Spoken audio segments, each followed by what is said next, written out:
Hey guys, my name is Brandon and welcome back to my YouTube channel.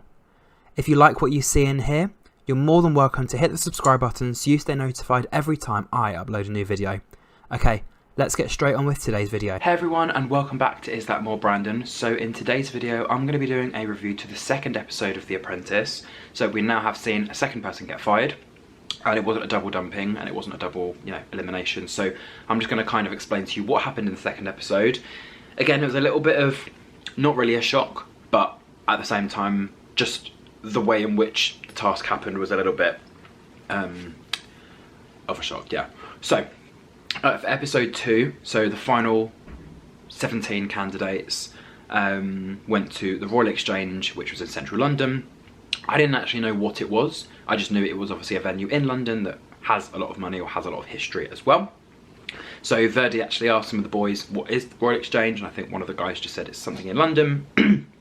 And then Onyeka said, obviously, 1 win for the girls so far. They need to obviously keep that momentum up. And it was basically introduced to them by Lord Sugar that the Royal Exchange in central London was actually the first purpose-built centre for stock. And now it's got lots of luxury restaurants, eateries and things like that, which obviously people in London make the most of, I guess.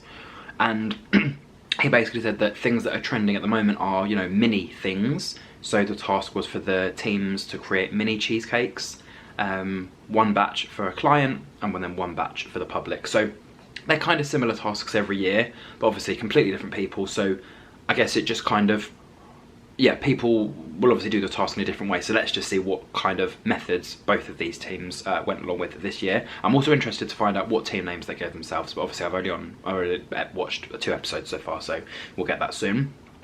For the girls team, Sam jumped in straight away and said that she likes cheesecakes. Maura said that she's not really happy being the project manager, but she said that she can manage the kitchen and she has made cakes in the past. And then Falusa basically said that she's got good attention to detail, so again, it's not really her industry, but she would be happily putting herself forward as project manager at this point. And then I think to the camera, she basically said, look, I had to put myself forward, no one else did. They're all just kind of umming and ahhing, saying that they like cake and that they like cooking, but no one actually put themselves forward as wanted to be project manager. So she put herself as project manager for the girls. And then for the boys team, Phil kind of put himself up, saying he understands the cake industry from cake to production line, and decided that for their cheesecakes they should add some sort of fruit, some sort of healthy kick. With Jack saying, well, actually, would you rather want to have fruit, or would you rather want to have like a salted caramel kind of taste? Trey said with the fruit option there'd be less sugars and obviously it'll be a little bit healthier. So I think it was kind of Jack B that basically was just like, Paul B. Well, no, Jack suggested fruit or salted caramel. Or it was Paul, sorry. Paul B said, would you want to go for fruit or would you want to go for something that's a bit more sweet, like salted caramel? And I think that's when Jack jumped in and said, well, hang on, who's going to want to buy these types of cheesecakes? Like, who are we kind of aiming these cheesecakes towards? So I think Jack was kind of on the line here. He was like, I think we should go for fruit because it's healthier. But then if we go for fruit, who's our target audience going to be? So I think it was basically Paul B and Jack both discussing that. And then back to the girls, Sam said the most important was obviously that, she personally thought her taste preference was fruit. So she thought they'd go more down the fruit route. And Flo basically explained that out of the restaurants that they were given, she'd been to 2 of the restaurants, and one of them in Greenwich was actually really, really good. And then one of the girls, Noor, jumped in and said, actually, that's probably one of the ones that's furthest away from the kitchen. And then the rest of the girls kind of came to a decision, well, actually, it still gives us enough time to get from the kitchen to the where we're selling the cakes and stuff. We just, it's an extra half an hour. It's not really that much of a difference. And we know it's a good venue because you've got people in the team that have actually been there. So for the boys team, Paul B, so Pie Maker Paul, he was the sub-team leader with Jack, Asif and Steve.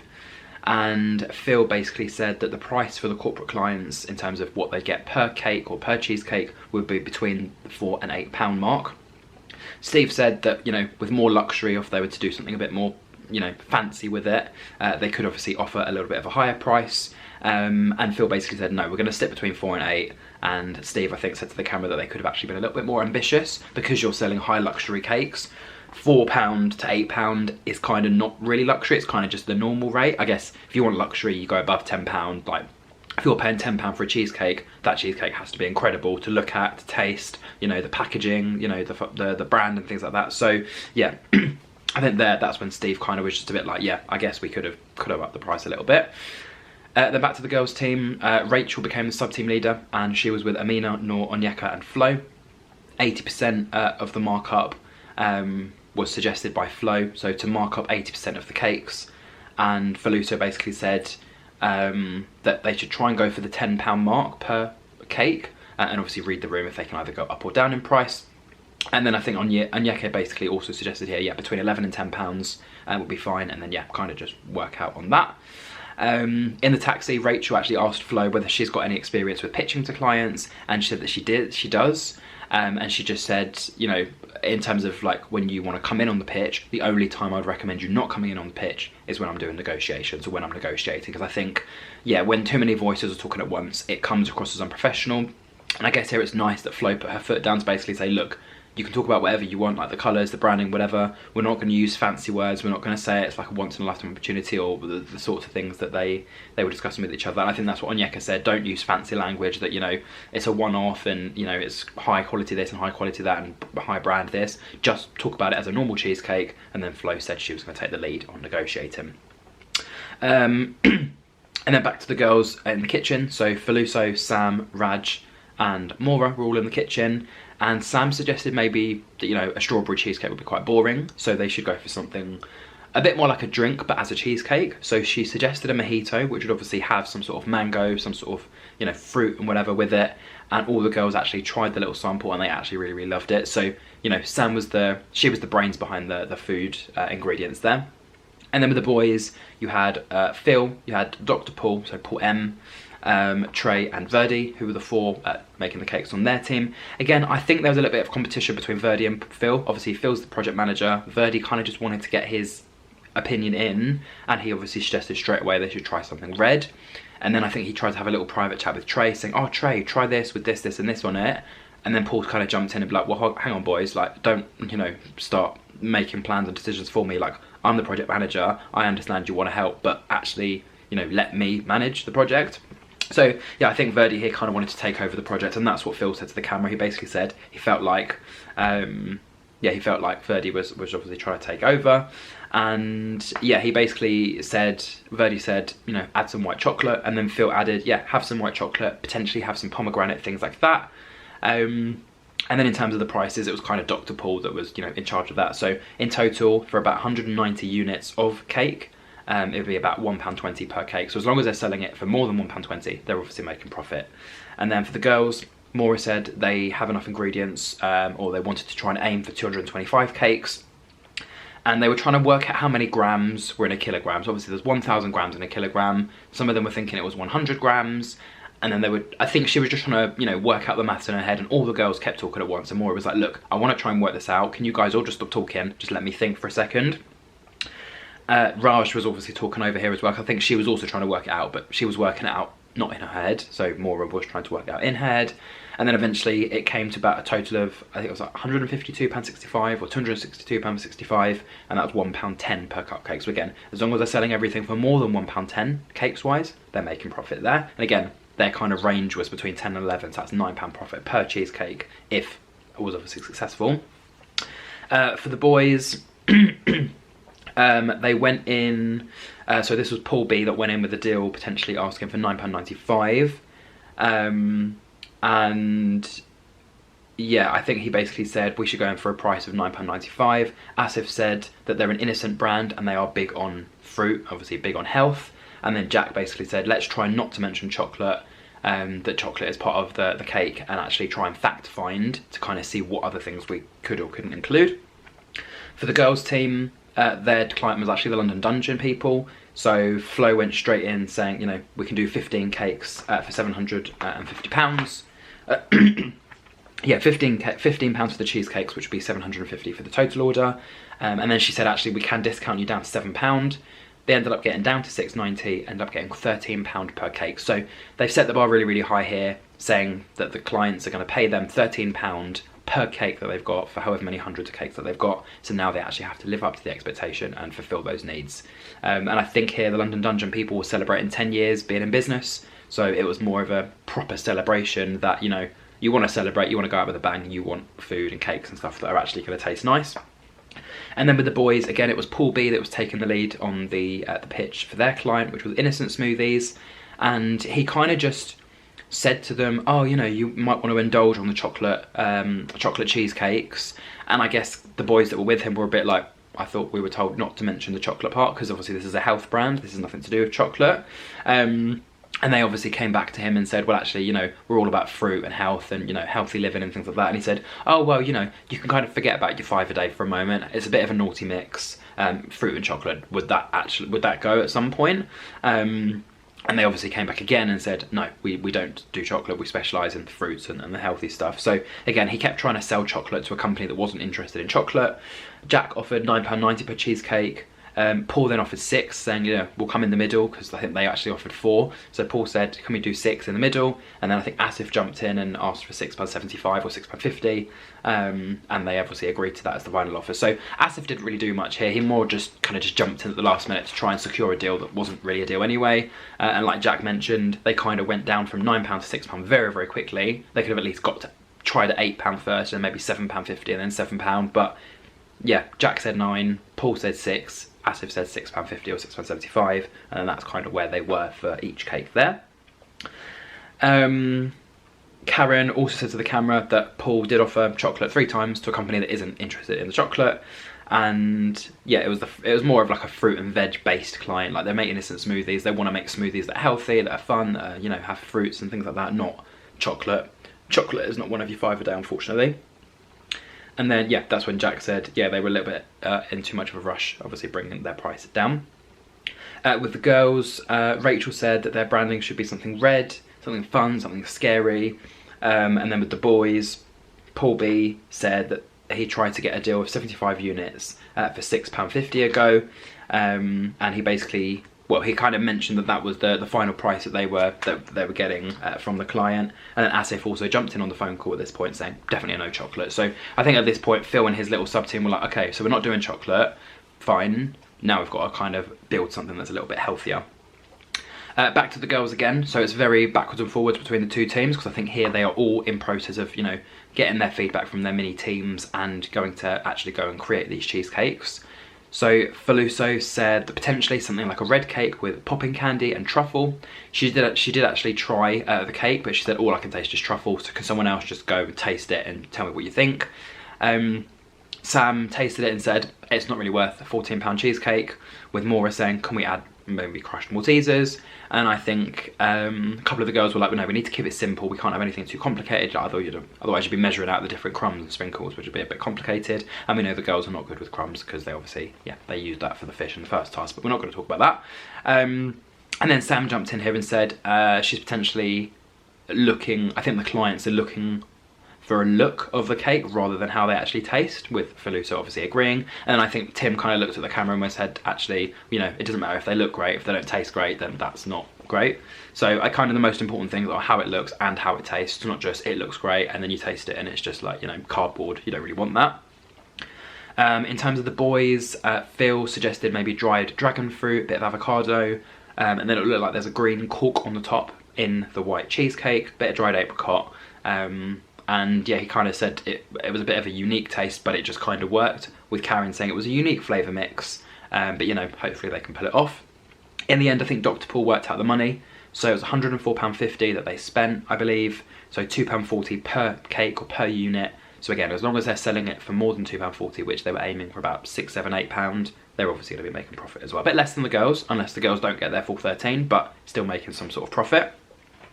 And then obviously on the day of, Paul B said, we're going cheesecaking, are we excited, to his little sub-team of boys. And both teams got a masterclass on how to make cheesecakes, kind of showing you how to make the pastry part, how to make the breadcrumb bit at the bottom to make it not, you know, fall apart, how to kind of decorate it, or, you know, how to put it in the oven, how to store it, things like that. So we only got shown a little tiny snippet, but I'm sure it was a good 20-30 minute masterclass at least. Back in the kitchen with the boys, Phil suggested that the first thing they need to do was break all the digestive biscuits, get that crumble down first, and then you can obviously go from there. He wanted to have an organised production line. And I think Paul B suggested here, why don't they use the mixing like the mixing glove or something, whatever it was, to kind of crush all the digestives. And he said, well, actually, no, we've only got 4 of those like plastic things, so we don't want to break those. I think it was just like a funnel kind of thing, but for the biscuits, to kind of crush them in there. And he was like, no, I don't want to break the tins. Let's do it my way. And then Faluso, she obviously went over to find that Sam and Onyeka had been like kind of tasting the like cheesecake mixture, and they noticed that Onyeka's teeth went black. So yeah, I guess they kind of were like, I think Faluso at this point was like, well, actually, it's London Dungeon. Why can't we just make out that, you know, that's all part of the effect, like the tongue going blue, teeth going black? And I think Maura just basically said here, yeah, but at a corporate event, that we don't want people's teeth going black. So yeah, she didn't really agree with that at all. Trey said to the boys that he felt they needed a bit more of an efficient system, and I think Phil jumped in and said, well, actually just observe them for 5 minutes, see what they're doing, and if what they're doing is not good enough, then jump in.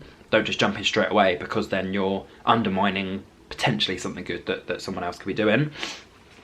And then for the girls, Maura, again, she kind of jumped in here again saying they have enough crumble for 204 cheesecakes. And Faluso said that the corporate order was a little bit more important than the public, because obviously for the client, you're going to get more money. And I guess for the public, you have a little bit more time to make cakes. It's just that you have to make more. So yeah, it was a little bit difficult, because I think Faluso kept changing people from one team to the other, and Maura was like, well, actually, we need more hands on this side to actually make the cakes. And then Faluso was like, well, hang on, I can't give you any more people because we still have the client stuff to make. So I think it's one of those good times of judgment, like whether, you know, do you need more people on the public team because there's more cakes to make, but they're just a lot smaller, or more people for the client side and then make up the money for the public later on. And then, yeah, you saw both Paul M and Paul B both patting crumbs, with Paul B basically saying the first 2 trays were not good. Sam on the girls team said a quirky filling on the top would be good, and Falusa said, surely don't we want it to look scary? So I think that's the thing, they want it to look scary, but they don't want it to look unappealing, which is quite a difficult thing to do with a cake. Like, you want it to look, ooh, London Dungeon, but you don't want it to look like ugly, that it's not appealing for people to eat. Paul B asked Phil how much he would pay for the cakes that they've obviously just created, and he kind of said, we've already discussed this, like, we don't need to go through this again now, we've already got the money for it, we just need to, you know, we're in not the best situation, but we do have some cakes, let's just see how they go. And Phil said that they obviously can't expect perfection because these guys are not cake creators. I mean, Paul B and Phil both pie makers, which is slightly similar but not really the same. And then Jack just shouted out they have 143 cakes for members of the public. So yeah, remember their £2 whatever mark for per unit of the cake. As long as they sell all of those for at least £6, £7, £8, £9, £10 or more, they'll be obviously making good profit. Nor said to Rachel that she was obviously nervous about the product, and the bar was obviously set quite high. And back to the boys, Phil basically said in terms of when they sell, they should be selling each of the cupcakes for £6 each, 2 for a tenner. Verdi said, why don't we go up to £7, £8? And then Phil basically said he's looked at other pie prices, this is where he's seen, you know, a gap in the cake market, and that's what they're going to do. And then Verdi said to the camera that, you know, Phil's good in the kitchen, organising people, when, you know, getting things done, but when it comes to the selling and the sales aspect, he doesn't know what he's doing, and he's got the pricing strategy all wrong.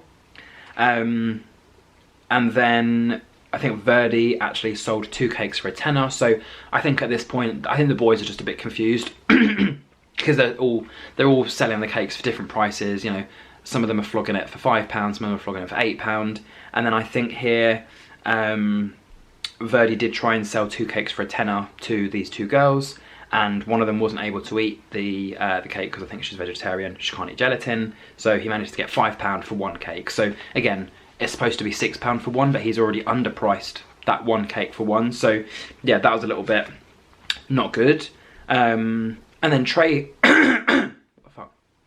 And then Trey basically said, do we not actually want to make money? Like, the fact that these cakes are selling so quickly at this price, why don't we up the price?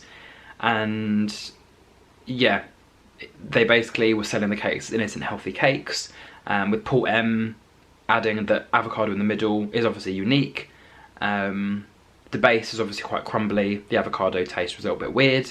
I think this is when half of the team were with the client at Innocent. Yeah. So yeah, Paul M basically added that the avocado in the middle of the cake was obviously known as being unique, and yeah, they came back with the feedback that it was crumbly and that avocado was just a bit weird. So they offered 45 of the cakes for £6 and the rest of the cakes at £2. They managed to get the remainder of the cakes for a little bit more than £2. So instead of having a £340 total, they had a £365 total. So they managed to claim 25 quid back, which was nice. And then for the London Dungeon cakes, so the half of the girls that went there said that they were not happy about the fig. They weren't sure if the cake was premium enough. Obviously not really worth the 13 that they made the deal with yesterday. They offered £8 per cake. And then Flo asked what the taste was like, and I think both of the women of the clients said that actually it tasted good and it looked great. It's just that it wasn't worth the 13. So she said, okay, well I can bump you down to £12.50 per cake. They said the lowest is £10.30, and then she said £11 for 50. So they're kind of going up, down, up, down, up, down. But she basically managed to get £11 for 50 cakes as the final deal. And then Raj basically said that she was obviously selling her mango mojito cheesecake, and it was quite smart because she was selling the cakes, and after every single transaction she was saying, just wondering if you've got any spare cash to, you know, give any tips, extra little money for a tip. So it doesn't really work because the cheesecakes are small, and then you don't really want to pay more on top of what you're already paying. But I guess it's one of those things that, you know, it's worth your luck, and she did quite well. And then Tim even said fair play to her for obviously making money. Trey managed to sell 5 £6 cakes for £30 for a family of 5, so all of them bought a cake there, and he said that potentially they should try and raise their price to £7 to obviously make even more money. And then Verdi kind of jumped in and said, well hang on, we're raising our price at the end of the day, it's just not right. Usually when you get to the end of the day you bring the price down, we're actually bringing the price up. For the girls, Sam said, right, we've still got lots of stock left, let's just flog the cakes, £5 each now just to get them gone. And Paul M managed to get a deal, so 60 cakes for £6.30 to some shop, and Jack managed to get £42 for 6 as well. So again, £7 each there I think for those ones. And then at the end of the challenge, it was done, it was over. Faluso said they did as much as they could do. Raj said she didn't sell the products out, but they still did very well. And Phil basically to his little team, now that is what you call a power hour. So I guess in terms of what I saw from both of the teams, like yes, it was good. Yes, they both worked really, really hard. I think the girls worked better together because they obviously had this £13. It got brought down to 11, so they were already however many pounds above the boys. And I guess the boys, because they kept changing their prices, it wasn't great. But then Trey's suggestion of bringing the price up at the end could have made the difference between them losing and winning the battle. So let's have a quick look. They've obviously all gone into the boardroom at this point. So Phil and Paul B basically said that they both went into the kitchen, and Lord Sugar basically joked here saying, well actually you can't really go wrong, you've got 2 pie makers in their element in the kitchen, nothing can actually go wrong. Jack said he wanted to go down the fruit route, and obviously Paul B kind of said he kept talking about chocolate and he knows it was a mistake, but you know, it's happened now. And they managed to get 75 units for £6 each. Paul M said that he was less than impressed with they were less than impressed with the price, and Steve basically said the proportion of cakes that were actually good to sell was obviously not that high, and Trey said they could have definitely got some more money from it as well. So with the girls, they obviously had the mango cheesecake for the public, and compared to the boys, their cake for client and public was quite different looking. For the boys, their cakes will basically just look the same for the client and for the public. And Flo says she went in with a £15 price per cake. She managed to get just under £14, so about £13.80. And Tim basically said that their client had high expectations for the cake as well, which I guess Lord Sugar here was a bit like, oh yeah, high expectations, you know, doesn't necessarily mean because you've got the high price, you're going to stick at the high price. Faluso said that in the kitchen, she wanted to focus on client first. And then Maura jumped in and said that she potentially needed more people on her team because there was more cakes that needed to be made for the public. And Rachel said that the client was a little bit underwhelmed, and then ended up agreeing on £11, giving them an extra 5 cakes at the end as well, just for free. In terms of the money, Karen said for the boys team they spent £440. They made sales of £908, giving them a profit of £485.80p. And then Tim with the girls, they only spent £408. They made a total of 1,143 sales, and their profit was £734.58p. So about 220 something difference, I guess. So the girls went again, 2 out of 2, another boy getting fired. And the girls were off to go for luxury desserts. in a little restaurant, and I think Raj here, when they were in there, was like, oh, these are never going to beat our cheesecakes, so just a little bit of laugh there. And then Faluso just said that she made sure everyone did the right thing at the right time. Raj explained she was the highest performer on the day, and Flo said, you know, she's glad the girls have won because the girls obviously are just better. And then Steve basically said to Phil here that he was told about £8 maximum for the prices. Paul B said Asif contributed the least. Jack said that Paul B just jumped in on the deal, and then Asif said that both Phil and Paul B have lots of experience and both fell on their faces. So we're getting to the last part of episode 2 now, you'll be happy to find. So yeah, Lord Sugar brought all the guys back in, the final 7 of them. Yep. The final 8 of them, and he basically said, yeah, cheesecakes with chocolate. Chocolate's not on the menu for a healthy company.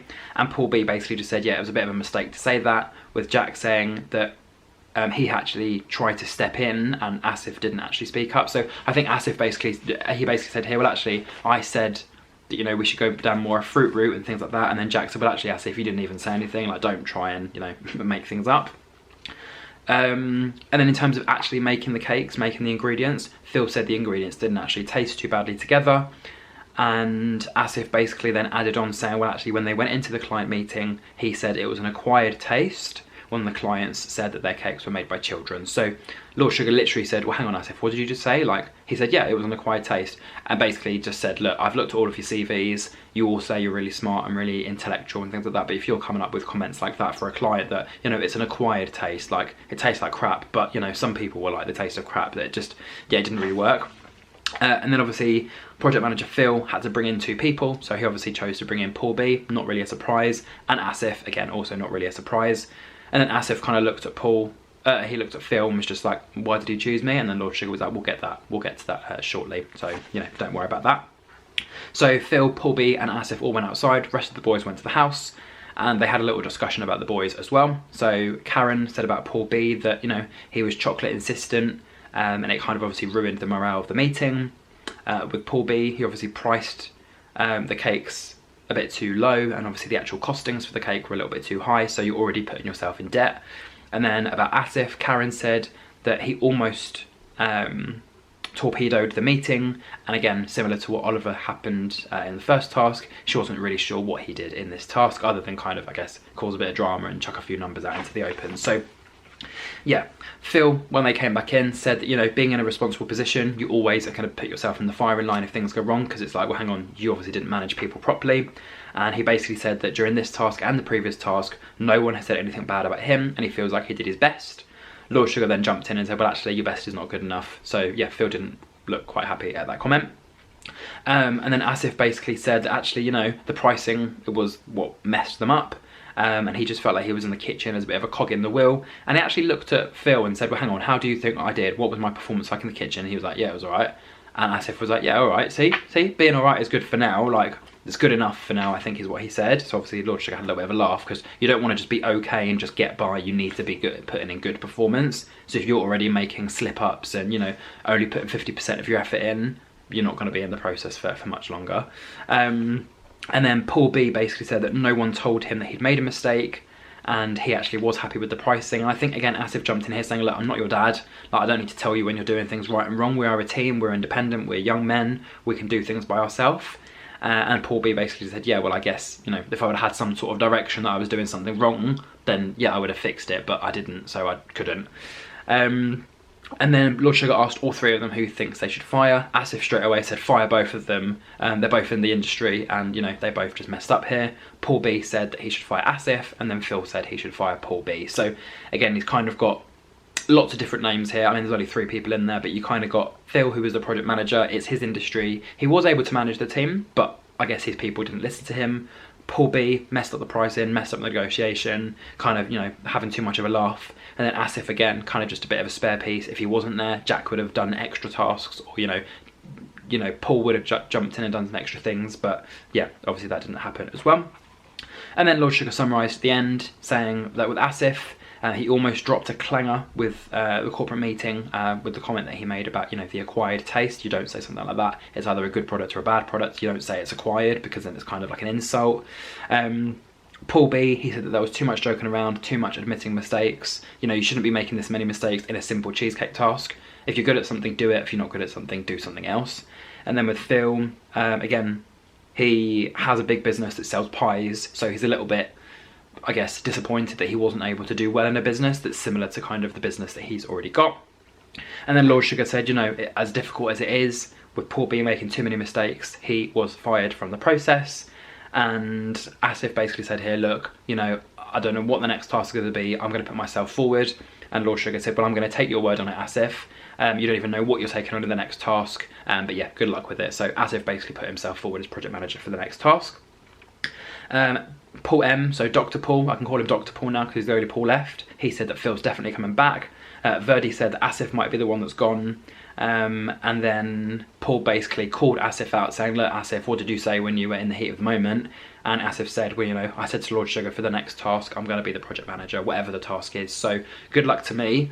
You know, he basically was just saying to them, you've got to be cool, calm and collected when you're in the boardroom. And Phil was like, well, you clearly weren't cool, calm and collected because you put yourself forward for project manager for a task you don't even know what the task is about. So yeah, that was it for episode 2. Like I said, we've now got 16 people left. We lost Oliver and we've obviously lost Paul B. But yeah, if you did enjoy my review, don't forget to like, comment, share and subscribe. And until my next review, thank you for watching and goodbye.